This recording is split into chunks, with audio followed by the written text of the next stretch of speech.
Bonjour à toutes et à tous. Bonjour. Bonjour. Merci de nous retrouver pour ce nouveau rendez-vous du Français des Affaires. Merci de votre fidélité. Donc, je suis Anne de Creton et j'ai le plaisir d'animer ce webinaire aux côtés de François Renaud et de Dominique Frein. Bonjour Dominique, bonjour François. Bonjour à vous, bonjour à toutes et à tous. Donc aujourd'hui, ce n'est pas une mini-formation que nous allons vous présenter, mais nous allons vous présenter en effet notre nouveau diplôme de français de la santé que nous allons bientôt lancer.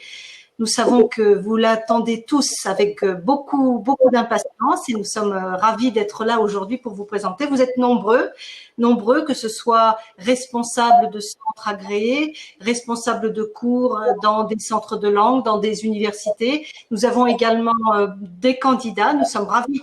Vous allez pouvoir aujourd'hui découvrir ce nouveau diplôme, découvrir les activités. C'est notre intention de vous présenter tout cela. Sachez que nous ne rentrerons pas dans les détails de l'organisation d'une session ou des inscriptions pour les candidats. Là, nous sommes vraiment en train de vous présenter ce diplôme. Pour tout ce qui est organisation de sessions et inscriptions, je vous conseille, candidats, de regarder le centre agréé le plus proche de chez vous et de vous renseigner dès le mois de septembre lorsque la première session sera organisée pour que vous puissiez vous y inscrire. Voilà. Je crois que j'ai à peu près tout dit. Alors je dirais, est-ce que ça vous gratouille ou est-ce que ça vous chatouille? Voilà les symptômes. Docteur Frein, dites-moi tout. Merci beaucoup Anne de cette introduction. Donc je vais voilà. Je vais commencer par vous présenter les principes, enfin vous représenter pour certains d'entre vous les principes de nos diplômes, parce que le DFP Santé suit vraiment, on a essayé vraiment d'harmoniser avec tous nos autres diplômes. Donc, on se base sur des situations réelles de communication professionnelle, les situations courantes et transversales aux différents métiers, ça c'est comme pour les autres domaines. Le principe de la démarche actionnelle, je comprends pour agir. Pour ceux qui connaissaient le DFP médical B2, nous étions encore sous ce format je lis ou j'écoute pour comprendre. Là, on est vraiment je comprends un document réel, j'écoute une situation réelle, authentique, pour agir. Donc, on va le voir avec François tout à l'heure, peut-être pour rédiger une ordonnance ou une lettre de recommandation. Voilà. Et toujours, donc, nous nous basons sur des documents supports authentiques ou fabriqués à partir de l'authentique. C'est un peu long, pardon, voilà. Alors, je voulais quand même revenir sur les principes de la conception. Donc, nous avons fait pour construire, nous avons fait pour construire ce diplôme, on a commencé par une collecte de données. On a essayé de repérer les situations les plus courantes et tous les documents de travail. Et pour cela, nous avons fait beaucoup d'entretiens téléphoniques et envoyé des questionnaires à des médecins, des infirmiers, des sages-femmes. Pour la conception des prototypes, on a donc rédigé ensuite les structures et les spécifications et conçu les jeux d'épreuves. Il y a eu ensuite un comité de validation qui est composé des membres du comité scientifique FOSS du Français des Affaires, donc tous enseignants-chercheurs dans le domaine. Les professionnels de santé ont également relu toutes nos structures, tous nos jeux d'épreuves, vraiment dans le détail, et c'était très utile d'ailleurs pour certaines petites, pour certaines modifications à apporter. Et puis, il y a eu effectivement aussi des experts et des référents du domaine pédagogique. Ensuite, nous avons fait l'expérimentation auprès de panels d'étudiants et de professionnels. Alors, cette expérimentation, pour ceux qui sont présents aujourd'hui et qui devaient nous aider, on était bien désolés parce que c'est tombé vraiment au milieu au tout début du confinement. Et je tiens vraiment à remercier vraiment de tout cœur les 3 centres qui nous ont énormément aidés, qui est l'Université de Manchester, l'Académie Pigi Alger et la Katholieke Hogeschool de Vive en Belgique. Voilà, merci beaucoup à vous d'avoir prêté main forte pour cette expérimentation, malgré les difficultés. Alors, les structures de santé concernées, ce sont nombre d'établissements de soins, hôpital, clinique, maison de retraite, centre de soins, le cabinet libéraux, médecine générale ou spécialisée. Et puis, nous avons axé notre diplôme également vers les structures humanitaires, donc ministères, ONG, organisations internationales. Voici une liste non exhaustive des métiers de la santé concernés, donc vous pouvez un petit peu les regarder. Voilà, et tous ces métiers, vous le savez, on vous a déjà communiqué la présentation et les suggestions de programme. Vous retrouverez ces métiers à l'intérieur de cette présentation. Alors, la grosse nouveauté de cette gamme santé, c'est qu'il y a 2 examens pour 3 diplômes. Vous avez le niveau B1 et vous avez le diplôme de français professionnel santé B2 C1 qui donne accès ou bien au diplôme de français de la santé B2 ou bien au diplôme de français de la santé C1. Pour chaque diplôme, je vais revenir tout à l'heure sur ce que nous avons retenu pour distinguer, si on peut dire, le B2 du C1.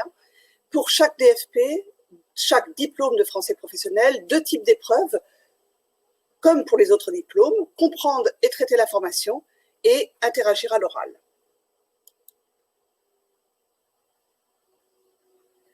Alors, on le sait, les réalisations d'un locuteur B2 sont proches de celles d'un locuteur C1. Et dans les diplômes de français des affaires, en général, les tâches et documents proposés pour ces 2 niveaux sont globalement les mêmes. Pour ceux qui connaissent le diplôme, encore une fois, vous le retrouverez dans les affaires, dans le tourisme, hôtellerie-restauration et les relations internationales. Et pour le coup, ils sont tout à fait les mêmes pour le diplôme santé. La différence, elle se situe au niveau principalement des compétences linguistiques, l'étendue et la correction de la langue produite. Donc, on a souhaité avec François vous mettre un exemple. Si on prend l'exemple conseiller et rassurer une patiente pour assurer un parcours de soins efficace, en B2, dans votre programme et puis dans la réalisation de la tâche, le candidat saura apaiser, tranquilliser un patient et son entourage sur son état de santé, je dirais peut-être de manière assez standard, alors que pour le C1, il saura davantage anticiper les inquiétudes, interrogations prévisibles et y répondre de manière adaptée, décoder l'expression implicite ou allusive d'une inquiétude et y répondre de manière adaptée. Là, nous avons souhaité, vous l'avez vu peut-être déjà dans les suggestions de programme, faire cette différence pour vos préparations de cours entre le B2 et le C1.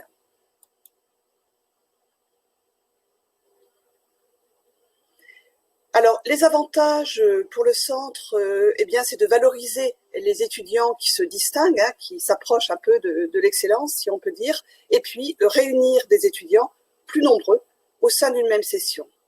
Les avantages pour les candidats, bien sûr, c'est il augmente ses chances d'obtenir un diplôme, puisque s'il n'a pas le C1, il obtiendra, on l'espère en tout cas, le B2.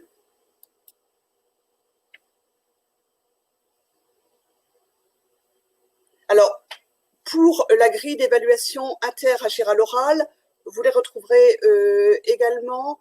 On a toujours ces 2 axes, réalisation de la tâche. Alors, on a ajouté pour ce diplôme santé, vous voyez là, il y a 3 niveaux de performance, insuffisant, suffisant, complet, et 3 critères, posture professionnelle, organisation du discours et transmission des informations. Pour ce nouveau diplôme, nous avons ajouté la colonne peu ou pas d'observables pour distinguer un candidat qui aurait rendu en fait une copie vierge ou qui contient peut-être 3 mots et un candidat qui est vraiment insuffisant pour le niveau. Pour la maîtrise des outils linguistiques, ça reste la même chose pour le B1 que pour les autres diplômes.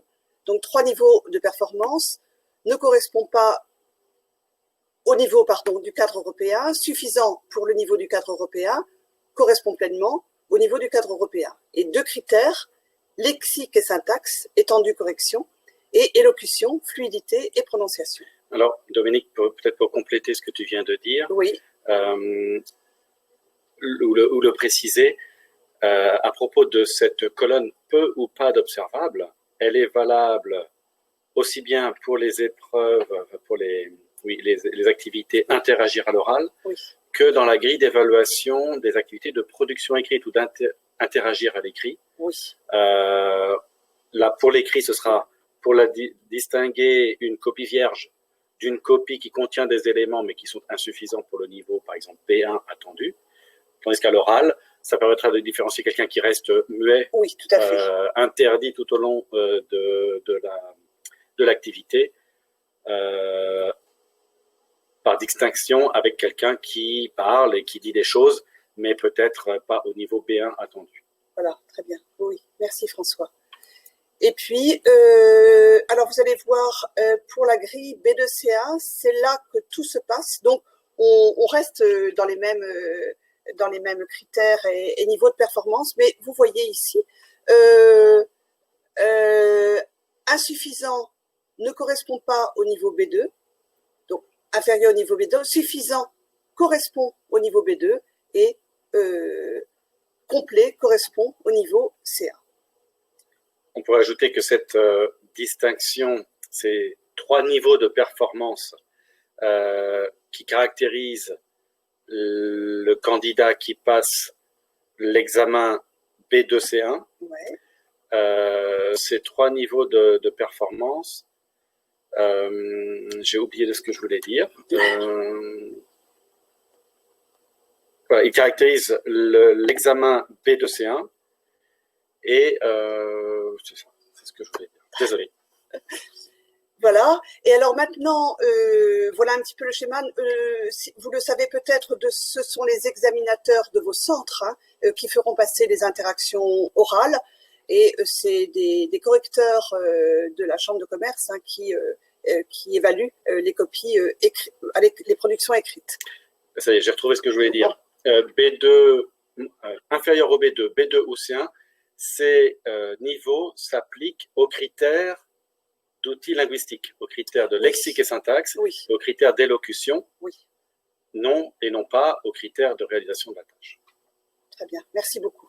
Alors, je crois que là, justement, François va continuer. Il va vous présenter donc les structures du diplôme et puis des exemples d'activités. Merci beaucoup, Dominique. Voilà. Alors, je vais... Ne t'éloigne pas trop, Dominique, non. parce que je vais avoir besoin de toi tout à l'heure.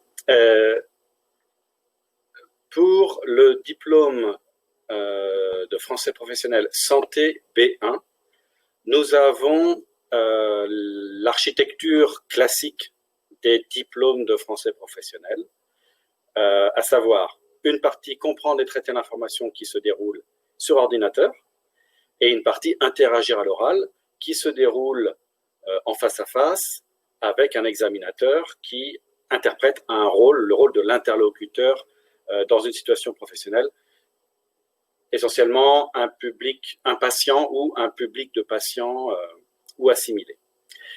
Pour la partie comprendre et traiter l'information sur ordinateur, on a là encore, comme dans d'autres diplômes de français professionnel, affaires, relations internationales, tourisme, hôtellerie, restauration, on a une tripartition, quelques activités qui consistent à traiter de l'information sur des supports écrits, des activités qui consistent à traiter de l'information orale à partir de documents audio, et une activité appelée interagir à l'écrit où il s'agit de produire un discours librement. Voilà. Les premières activités 1, 2, 3, 4 et 5 sont des activités à correction automatique. Le candidat ou la candidate manipule avec la souris des éléments qu'il fait glisser, déposer, des éléments qu'il va cocher, des menus déroulants dans lesquels il va sélectionner la bonne réponse, etc. Mais dans un contexte à chaque fois aussi aussi authentique que possible en termes de situation de communication professionnelle.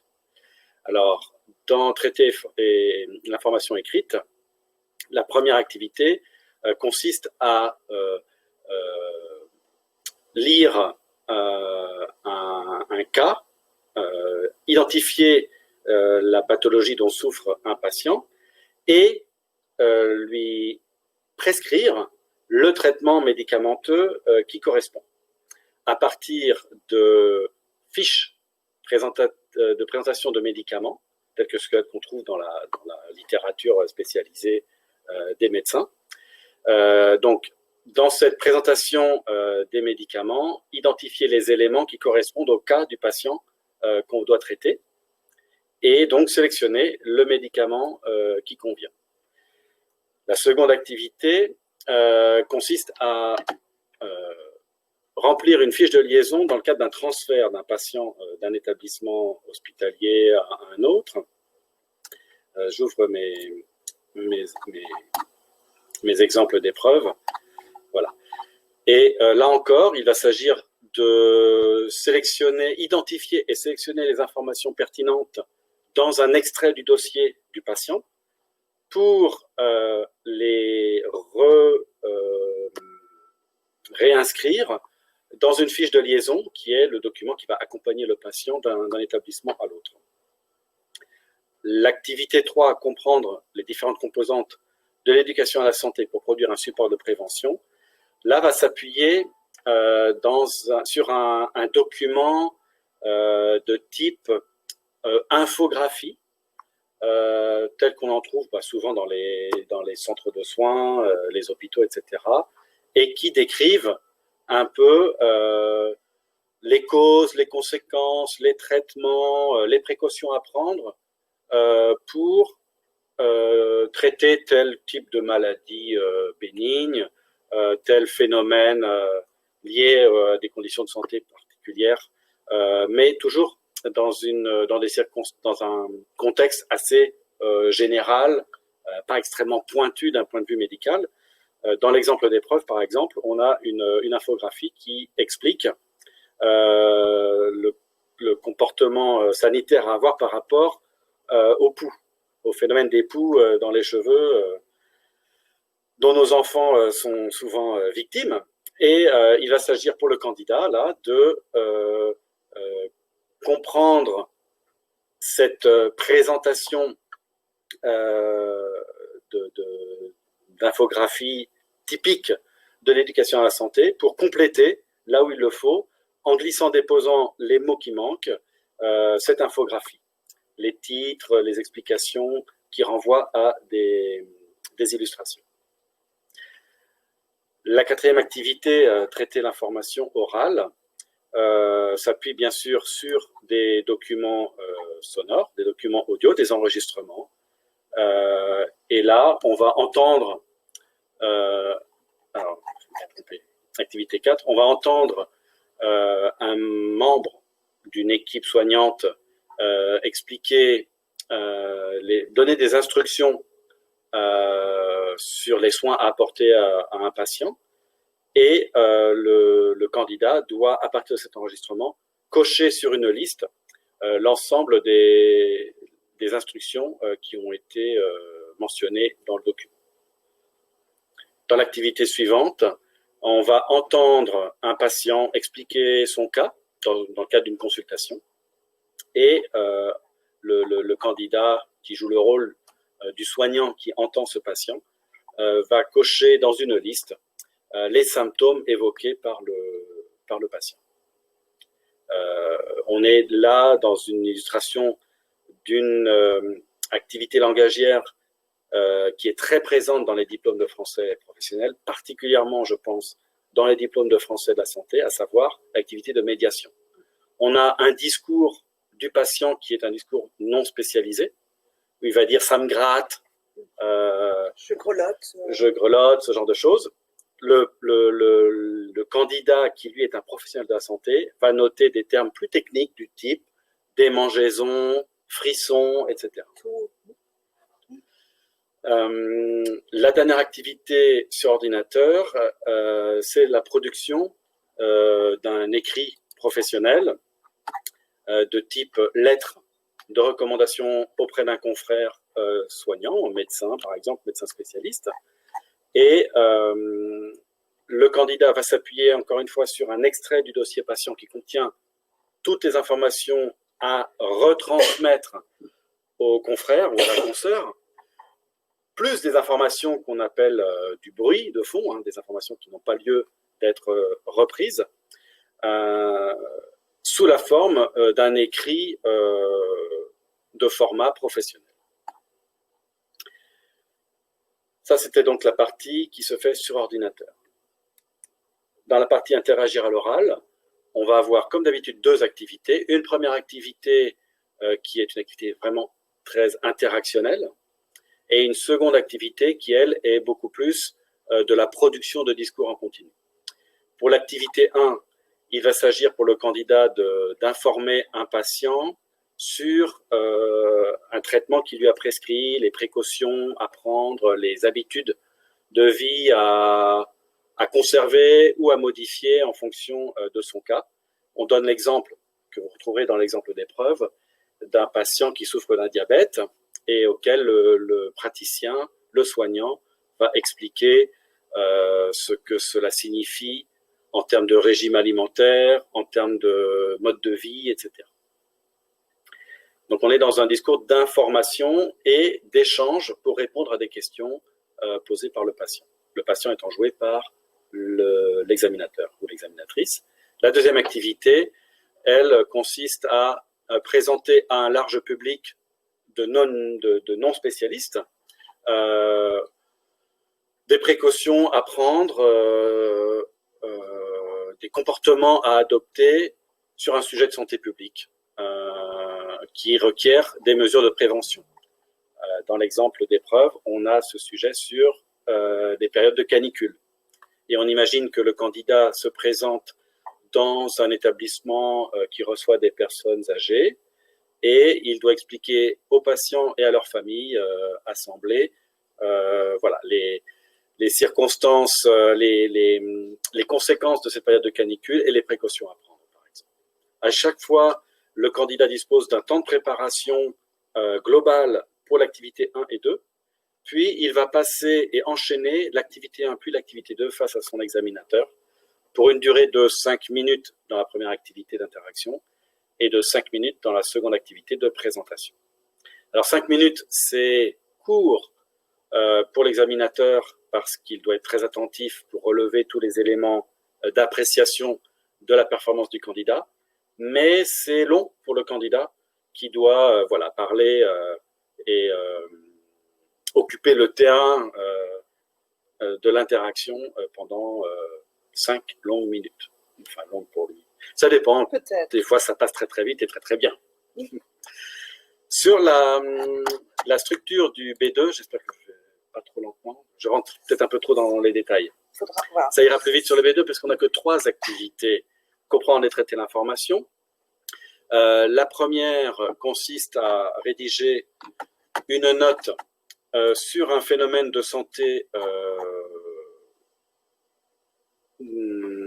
à large échelle, disons.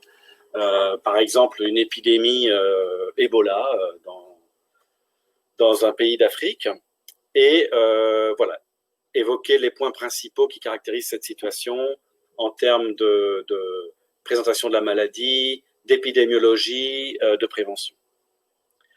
L'activité traiter l'information à l'oral, elle consiste à établir un compte-rendu d'une intervention de spécialiste sur un sujet de santé. Ça peut être, dans le cas des exemples d'épreuves, une intervention sur l'état des lieux et l'état de la recherche sur le traitement des maladies psychiatriques, par exemple. Et la production écrite du diplôme de l'examen de français professionnel santé B2C1, elle consiste à adresser un patient en tant que médecin spécialiste, adresser un patient à son généraliste, enfin retourner le patient à son généraliste avec la présentation des résultats d'examen qui ont été menés, des recommandations à présenter aux patients. Alors, vous voyez, je voulais juste dire, François, que vous voyez que là, ouais, c'est là que l'expérimentation a vraiment servi. Et vous voyez, on vous a vraiment écouté parce qu'on a pu observer que les candidats, dans leur majorité, trouvaient que la première activité était trop courte en temps. Donc, que par contre, il rédigeait la lettre beaucoup plus rapidement, en tout cas.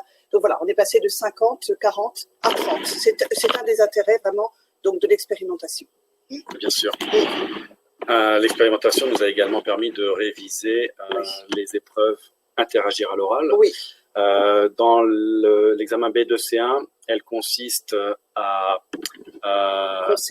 conseiller, expliquer et rassurer un patient autour d'un examen,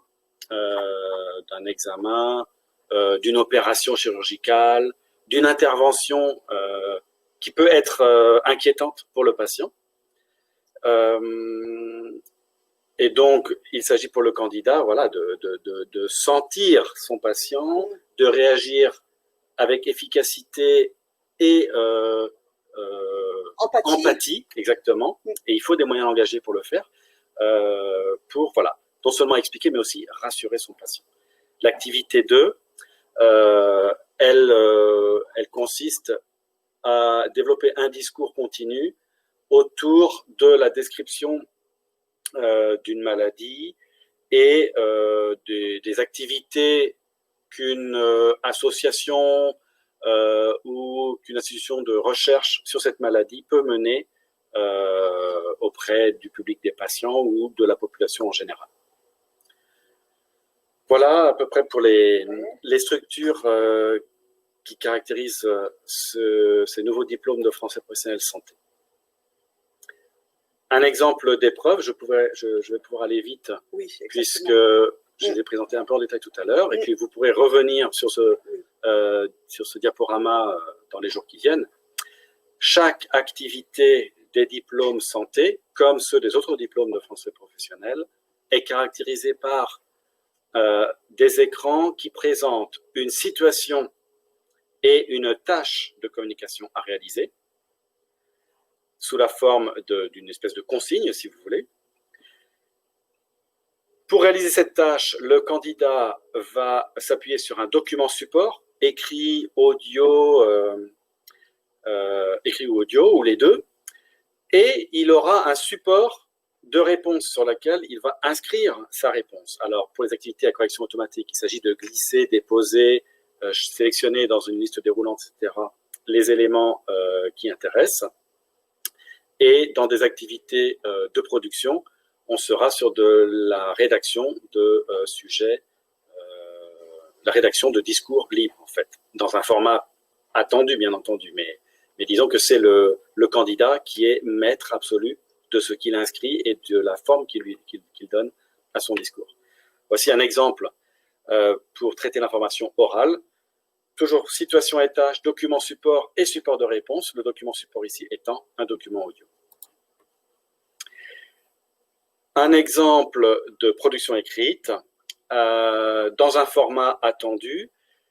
Vous voyez que le candidat dispose dans la zone de saisie du texte des outils minimum de traitement de texte pour souligner, mettre en gras, changer la couleur, augmenter la taille des caractères. Enfin, il a à peu près toutes les fonctionnalités classiques d'un traitement de texte pour donner à sa production la forme la plus proche de celle qu'on peut attendre dans un contexte professionnel.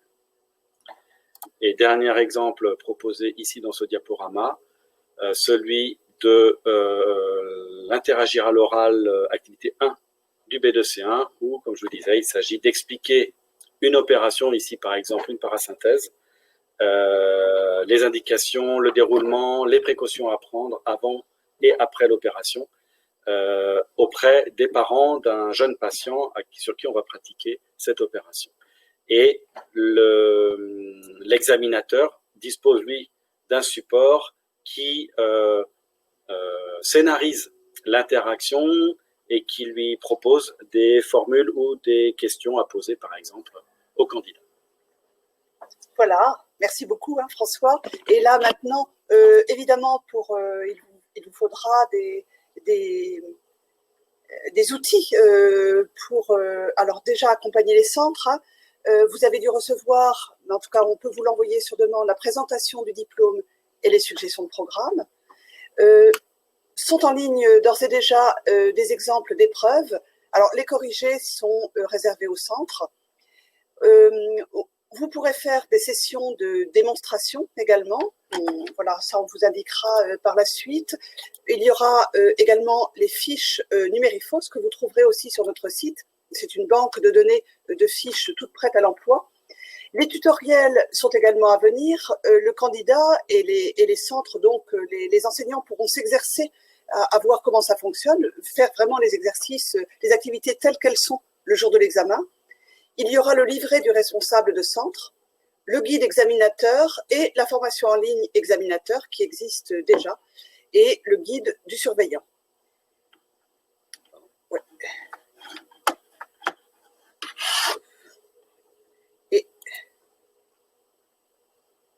Et pour l'accompagnement candidat, il y a le guide du candidat. Alors à l'intérieur de ce guide, vous trouverez le barème qu'on peut évidemment communiquer au centre directement, des exemples d'épreuves version papier, donc sans les corriger pour le coup, des micro-activités qu'on pourra faire également en ligne. Elles seront mises en ligne aussi très très prochainement, et le tutoriel toujours qui est à venir.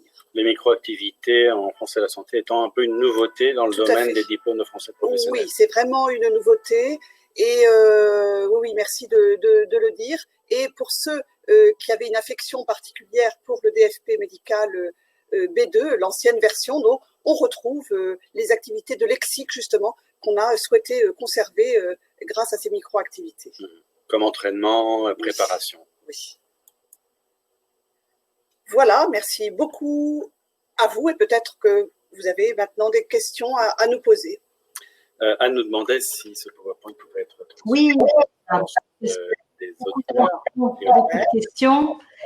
On va y répondre. Évidemment, la première des questions, c'est est-ce que ce PowerPoint, cette présentation formidable, va être disponible? Oui. Bien évidemment, bien évidemment. Évidemment. Bien évidemment. Donc, de toute façon, d'une part, le webinaire est enregistré et dès demain, vous aurez à nouveau le lien pour revoir ce webinaire. Et si, comme on vous le disait, hein, si cette présentation n'est pas tout à fait assez lisible dans le webinaire, on vous l'adressera également. Voilà. Alors, je vais commencer. J'ai répertorié un certain nombre de questions. Alors, d'abord, je vais commencer par une question de Lionel, mais je crois y avoir déjà répondu. Serait-il possible d'avoir le PowerPoint? Parce que, en fait, Lionel voudrait traduire ce PowerPoint pour le présenter à son département de français. Il a en effet une fac de médecine dans son université qui se place au 8e rang mondial, et il pense que les undergrads pourraient être intéressés par ce beau diplôme. Eh bien, Lionel, vous allez être content. Ce PowerPoint va être disponible et vous allez pouvoir le traduire. Et j'espère que vous aurez beaucoup de succès. Une question de Max Horatio. Alors, je pense que je me tournerai peut-être plus pour la communication, là, pour savoir si on aura d'ores et déjà des documents de promotion, des prospectus, et notamment en version anglaise, pour être utilisés pour la négociation de contrats dans les hôpitaux au Ghana. Très bien. Donc, écoutez, Max, on va noter cette question et la transmettre au service communication. On pourra vous répondre sur quel type de documents seront disponibles pour faire la promotion de ces nouveaux diplômes. Oui, les flyers sont déjà pratiquement terminés, hein, donc voilà, on les aura très très prochainement maintenant. Super. Alors, une question de Pascal qui demande « Nos examinateurs doivent-ils avoir une formation spécifique au préalable pour faire passer les épreuves orales ?» Alors, justement, on en parlait avec l'équipe pédagogique récemment, et on se disait, vous voyez, en fait, toute la difficulté, la difficulté, c'est davantage pour le candidat, puisque c'est lui qui est dentiste, médecin, infirmier, aide-soignant, alors que l'examinateur, lui, il est patient, en fait. Donc, il va dire, par exemple, ah mais docteur, j'ai un diabète, vous venez de me dire que j'ai un diabète, mais est-ce que j'ai le droit de manger des sucreries? Donc, vous voyez, c'est vraiment Après, bon, il y a savoir, bien entendu, évaluer hein, la posture, Et le niveau linguistique, oui, il faut avoir ces connaissances, bien sûr, du cadre européen. Et puis, avoir surtout suivi la formation en ligne des examinateurs DFP. Et certainement, on fera un module prochainement, hein, François. Eh bien, tu réponds exactement à la question de Farida, qui était « Est-ce que la formation aux évaluateurs en ligne est déjà disponible ?» Voilà, elle l'est pour les autres diplômes, donc c'est tout à fait la même chose, je dirais, sauf que peut-être, hein, François, tu confirmes qu'il y a forcément une dimension au niveau de la posture, sans doute. En fait, la formation qui existe, qui a déjà été utilisée, suivie par nombre de nos collègues examinateurs, elle est la même pour tous les diplômes de français professionnel, puisqu'il s'agit de se former à l'évaluation par l'utilisation de la grille d'évaluation, à se former au cadre européen, à se former à la posture de l'examinateur, à l'exploitation des sujets. Tous ces savoir-faire et savoir-être en tant qu'examinateur, ils sont communs à tous les diplômes. La question qu'on nous pose quant à la formation spécifique, je dirais que c'est la question qui se pose également au formateur. Celui qui doit intervenir sur du français de la santé, si il n'a jamais rencontré un médecin de sa vie ou si la vue d'une goutte de sang le fait défaillir, ce n'est peut-être pas le domaine de prédilection à poursuivre en tant que formateur de français. Maintenant, il n'est pas non plus nécessaire d'avoir fait une école de médecine pour être capable d'enseigner le français de la santé à des praticiens, à des professionnels, pour peu qu'on développe un petit bagage de connaissances professionnelles dans le domaine, et ça se fait par la lecture, la rencontre avec des professionnels, par la fréquentation du domaine et des apprenants eux-mêmes, qui, bien sûr, au début, en savent beaucoup plus que le professeur, mais après une année de formation, et si on renouvelle le programme de formation, on finit aussi par acquérir un certain nombre de connaissances. Et puis, comme on a besoin de travailler des documents, on se renseigne, on s'interroge, on pose des questions, et on finit par acquérir un substrat de connaissances avec lesquels on se trouve suffisamment à l'aise pour enseigner le français nécessaire à la communication. Encore une fois, en tant que professeur de français, en tant qu'examinateur d'épreuves du diplôme, on n'est pas professeur de médecine, on est professeur de français. On n'est pas évaluateur de la capacité de cette personne à pratiquer un acte chirurgical dans les normes. On est là pour essayer de mesurer la capacité de cette personne à s'exprimer en français pour expliquer quelque chose à un patient, pour transmettre une information à un autre spécialiste. Merci François. Et il faut dire aussi que pour chaque épreuve, il y a un support examinateur où on a tout tracé déjà. Donc vraiment, je pense vraiment qu'on a tout donné pour que l'examinateur soit à l'aise, des pistes d'entretien pour les aider, tout à fait. Alors, une autre question de Marika, et je peux joindre celle de Catherine également, qui est: peut-on avoir un exemple d'examen qu'on pourrait tester avant, 1 ou 2 jeux témoins par niveau? Alors, je pense qu'il y a déjà des exemples d'épreuves. J'ai mis un lien déjà, des épreuves qui sont sur le site. Voilà, alors ça va venir petit à petit, hein, puisque la première session aura lieu en septembre. Mais petit à petit, oui, ça va être comme pour les autres diplômes. Vous aurez des activités d'entraînement à votre disposition et d'autres, ce que nous appelons des exemples d'épreuves. Les exemples d'épreuves à ce sujet, Anne. Voilà, contrairement à ce qu'on avait fait à l'initial, il y a déjà quelques années de cela maintenant, les exemples d'épreuves qui sont disponibles en ligne sur notre site sont uniquement les épreuves côté candidat. C'est-à-dire que les corrigés, les bonnes réponses n'apparaissent pas directement sur notre site. Les corrigés bonnes réponses des exemples d'épreuves sont disponibles exclusivement pour les formateurs qui en font la demande par courriel. Spécifique. De manière soit aux chargés de clientèle, soit aux responsables pédagogiques. Afin que ces exemples d'épreuves puissent être utilisés dans une certaine mesure comme jeu blanc. D'accord, très bien, c'est très clair. Alors, j'ai une question un peu plus particulière de Sonia, qui souhaite revenir sur l'activité 2 de l'épreuve interagir à l'oral. car elle travaille avec des bénévoles du Croissant Rouge qui interviennent auprès de migrants africains en cette période de lutte contre la Covid, mais ils ne sont pas professionnels de la santé. Que me conseillez-vous? Ils veulent une formation et peut-être une certification. Donc, ça n'est pas des professionnels de la santé, mais est-ce que ces diplômes pourraient leur correspondre? En fait, lorsqu'on dit qu'ils ne sont pas professionnels de la santé, la question de savoir, c'est dans quel genre de situation de communication vont-ils se retrouver, ou se retrouvent-ils déjà, dans quel genre de situation de communication en français se retrouvent-ils? S'il s'agit d'échanger avec des personnes en difficulté sur des symptômes, sur des traitements et des choses comme ça, même si ça reste peut-être un niveau assez simple, oui, le diplôme qu'on propose peut convenir. Mais si on est dans de la communication plus, je dirais, accompagnement administratif sur les droits, l'hébergement, ce genre de choses, à ce moment-là, je ne pense pas que le diplôme santé soit adapté. On irait plutôt peut-être sur un diplôme qu'on appelle le français des affaires, qui est peut-être plus entreprise, transversale. Quoique, dans ce genre de situation, peut-être qu'il faudrait une formation idoine spécifique, sur objectif spécifique. Ça dépend des situations de communication dans lesquelles le public de la formation va se retrouver. Et là, on renvoie aux différents webinaires qu'on a déjà pu faire sur l'analyse des besoins et le type de programme qu'on peut proposer et construire autour d'une demande un peu spécifique. Très bien, merci. Tous ces webinaires sont disponibles sur notre site si vous voulez les retrouver. Alors, j'ai une question également de Barca.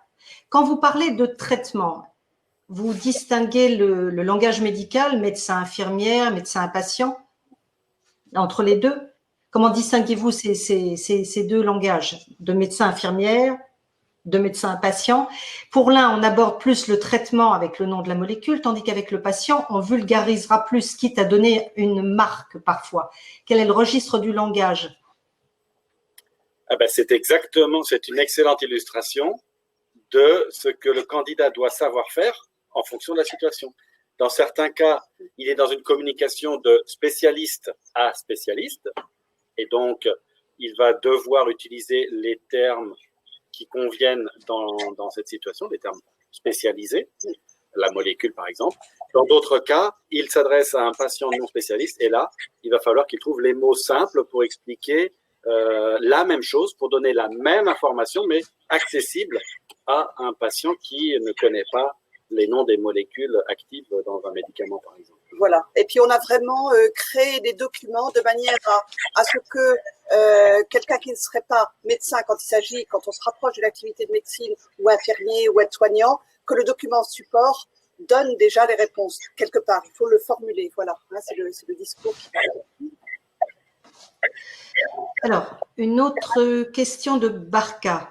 Sachant que le tableau d'évaluation est le même entre le niveau B2 et le niveau C1, comment différenciez-vous ces deux niveaux sur un plan grammatical, syntaxe, vocabulaire?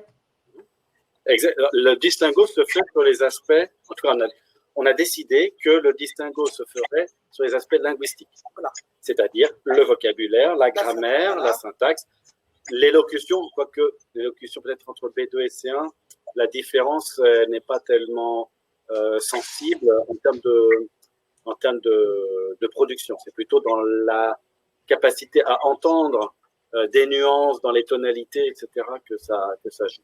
Mais au niveau, François, au niveau syntaxe, vraiment, lorsqu'on a corrigé les productions de l'expérimentation, c'était assez clair, n'est-ce pas, François, quand le candidat n'était pas de niveau B2 déjà, c'était clair, c'était une syntaxe plutôt de niveau B1, et puis B2. Alors évidemment, encore une fois, ce sont des correcteurs de la Chambre de commerce, mais il faut bien connaître le cadre européen pour pouvoir distinguer le niveau. Très bien. Alors, j'ai une question de Marika. Est-ce qu'il y aura une plateforme spécifique pour la passation de ces diplômes ou passeport? Non, la passation de ces diplômes, là, je me permets d'intervenir, passera par le même biais que les diplômes de français des affaires ou du tourisme hôtellerie ou relations internationales, exactement le même logiciel. Et Passeport également sera utilisé pour enregistrer les épreuves interagir à l'oral comme pour les autres diplômes. Alors, j'ai d'autres questions. Alors, je suis professeur de lettres dans un collège public en région parisienne, dispositif FLS. Je souhaiterais revenir à ma formation initiale et me professionnaliser en français professionnel. Dispensez-vous une formation de ce type? Là, il faudrait peut-être aller sur la formation IFOS, mais qui est plus sur le... Enfin, je vous laisse répondre, mais... Oui, je pense que c'est un très très bon début. La formation IFOS, hein, IFOS, donc vous allez sur n'importe, vous allez le trouver sur Internet très très facilement. C'est une formation effectivement dont les 30 premières heures, en tout cas le volet 1, sont gratuites. Ensuite, vous aurez le volet 2, puis les volets 3, vous verrez, tout ça est très très bien expliqué sur le site IFOS. Voilà, là on traitera, ça s'adresse à tous les domaines, mais là on traite un cas à faire dans le volet 2 d'IFOS, pas de santé, mais je pense que vous pouvez vous lancer, effectivement, comme dit Dominique, dans le volet 1 qui est gratuit pour ce français de spécialité, ce français sur objectif spécifique. Voilà. Alors, j'ai une question de Lionel, mais Lionel, je vous propose d'écrire, peut-être on va mettre... Satifatou, si tu veux bien mettre l'adresse générique du français des affaires. Comme ça, Lionel pourra nous écrire parce qu'il souhaiterait établir un centre agréé dans son université. Ensuite, une question d'André. À partir de quand peut-on demander une session de démo? Je pense que de toute façon, il faut attendre déjà le mois de septembre, une fois que les sessions pourront être ouvertes. Et moi, je vous invite, André, à vous adresser à votre correspondant habituel qui suit les sessions de votre centre. En l'occurrence, je pense que c'est Janine Gouvenot, et vous pourrez l'interroger pour savoir à quel moment on pourra organiser une première session de démo. Oui, en principe, André, mi-juillet, ça devrait être bon. Alors, donc, on a vu sur la validation des examinateurs qu'il y allait avoir des données supplémentaires pour les épreuves interagir à l'oral dans la formation déjà en ligne, mais pour l'instant, on peut déjà se lancer. Il y a quand même, la base reste la même, hein, comme disait François, sur cette formation en ligne des DFP. Alors, les formations, on a vu, il faudrait aller d'abord sur IFOS. Le certificat est-il validé en tant que certificat de langue niveau B2 pour tous les médecins venant de l'étranger, approuvé par le ministère de la Santé? Alors, tout ça est en cours. La reconnaissance de ce diplôme est en cours et nous avons actuellement des contacts avec le ministère de la Santé qui nous a demandé les suggestions de programmes, etc. Donc, on avance sur la reconnaissance des diplômes. Mais s'il y a besoin d'un niveau B2, le test d'évaluation de français est peut-être aussi possible si c'est pour une entrée. On a eu des échanges récents avec un candidat qui se posait ces questions-là, et il apparaît que, bien entendu, on aura besoin et on obtiendra dans quelques temps, le plus tôt possible, on l'espère, une information officielle publiée au journal officiel de la reconnaissance de ces diplômes par le ministère de la Santé. Mais un certain nombre d'acteurs qui utilisent ces moyens, ces évaluations en français, j'allais dire, leur besoin premier, c'est d'avoir une certification qui prouve que la personne est compétente en français au niveau B2. Plusieurs certifications sont déjà officiellement reçues, mais ce que je voulais dire, c'est que en plus de ces certifications qui sont officiellement enregistrées auprès du ministère de la Santé, un certain nombre d'organismes vont accepter toute certification officielle, et les certifications de la Chambre de commerce le sont, de niveau B2. Oui. A priori, un diplôme de français de la santé. Alors, une question qui est d'actualité. Si nécessaire, sera-t-il possible de faire passer les examens à distance? Ça vous laisse quoi? On peut organiser. Je pense que c'est faisable. Bah, on est dans une situation tout à fait exceptionnelle. Ouais. Le dispositif le permet dans son esprit. Le dispositif technique ne le permet pas encore tout à fait. On l'a mis en place pour certains diplômes dans des circonstances extrêmement particulières liées à des besoins urgents et qui pouvaient se satisfaire du niveau de sécurité relativement faible qui existe aujourd'hui dans notre environnement technique. On travaille actuellement sur des outils de sécurisation des sessions à distance, y compris depuis son domicile, mais ces solutions ne sont pas encore tout à fait disponibles. Donc, pour le moment, il faudra passer son diplôme dans un centre agréé. C'est mieux d'attendre si c'est possible. Ouais. Alors, une question un peu plus particulière. Je suis étudiante à Paris 3 en didactique des langues et je compte suivre un cours sur le français professionnel. Est-ce que ce cours compterait comme une formation au même titre qu'IFOS? Une question d'Ariel. En fait, c'est une question qui s'adresse aux futurs employeurs de cette personne. Est-ce que les futurs employeurs de cette personne sont intéressés par un profil qui présente une formation spécifique en français professionnel? Je crois que c'est le cas de nombreuses directions d'alliances, d'écoles de langue, d'instituts, etc. en France et de par le monde. Et la formation IFOS, pour le coup, elle est aussi reconnue qu'une formation en université dans un département spécialisé. Les deux formations sont des formations de spécialité en français professionnel, donc ces deux formations-là sont valables sur un CV, bien entendu. Elles prouvent un substrat de connaissances théoriques et pratiques en français professionnel. Donc ça, c'est à valoriser sur un CV, oui. Non ? Alors, je vais reprendre les questions par la fin maintenant pour plus de facilité. Quel est le nombre, une question de Marika, quel est le nombre maximum de candidats pour ouvrir une session?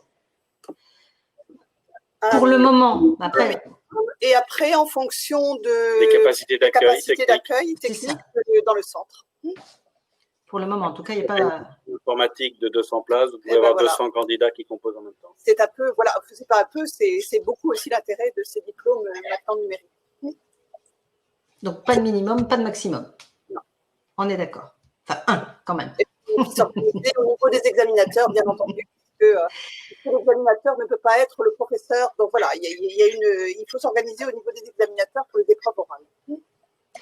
Alors, bon, je vois qu'il y a eu pas mal d'échanges entre Sonia et Barca sur une formation pour Sonia, une formation en social. Je pense que Barca a peut-être répondu à vos besoins, mais ce que je vous invite à faire, Sonia, sinon, c'est de Tunisie, hein, de nous envoyer un mail pour qu'on puisse regarder de plus près votre question, parce qu'elle est un petit peu hachée dans le chat, là, pour l'instant. Alors, est-ce qu'on a tout vu? Je pense que vous avez dit beaucoup de choses.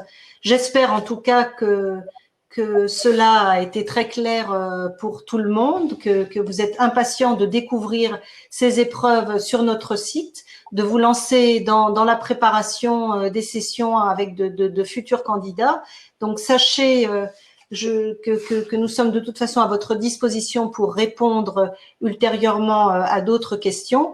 N'hésitez pas, en tant que centre agréé, à soit vous adresser à vos contacts au service opération client, soit à l'équipe pédagogique pour répondre à des questions plus particulières.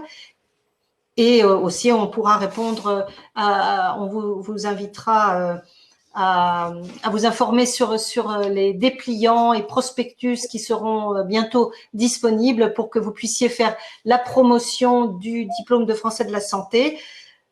Et on pourra également vous dire s'il y aura quelque chose de prévu en anglais. Voilà. On a une dernière question sur la durée de validité des résultats des examens. Les examens de la Chambre de commerce et d'industrie de Paris, ce sont des diplômes délivrés par la Chambre de commerce et d'industrie de Paris-Île-de-France. Et à ce titre, les diplômes ont une durée de validité non limitée. C'est-à-dire qu'ils sont valides toute la vie, comme n'importe quel diplôme de l'éducation nationale. Voilà. Ce ne sont pas des attestations de résultats des tests qui ont une durée de validité de 1 an, 2 ans, etc. Là, ce sont des diplômes qui, une fois acquis, c'est ta vie. Pour le reste de l'exercice. Très bien. Voilà, je pense qu'on a fait le tour et de toute façon, notre temps est limité. Si on ne veut pas être coupé par le système. Je vous rappelle que mardi prochain, nous avons un nouveau rendez-vous. Le rendez-vous des Français des affaires sera consacré à la 3e morceau de puzzle de l'unité didactique et c'est Meryl Mossir qui vous présentera la conceptualisation. La systématisation, pardon, je suis en train de dire des bêtises. La systématisation, pardon, autant pour moi. Donc, n'hésitez pas à vous inscrire sur notre site Le Français des affaires et nous vous enverrons le lien de diffusion du webinaire sur la systématisation mardi, 1 heure avant le début du webinaire. On espère vous y retrouver très nombreux et on vous remercie encore une fois d'avoir participé à ce webinaire. Et si vous avez des questions, n'hésitez pas à nous écrire. À très bientôt. Merci beaucoup. Merci à tous. Merci à vous. Au revoir François. Au revoir Dominique. Au revoir Anne. Au revoir à toutes et à tous.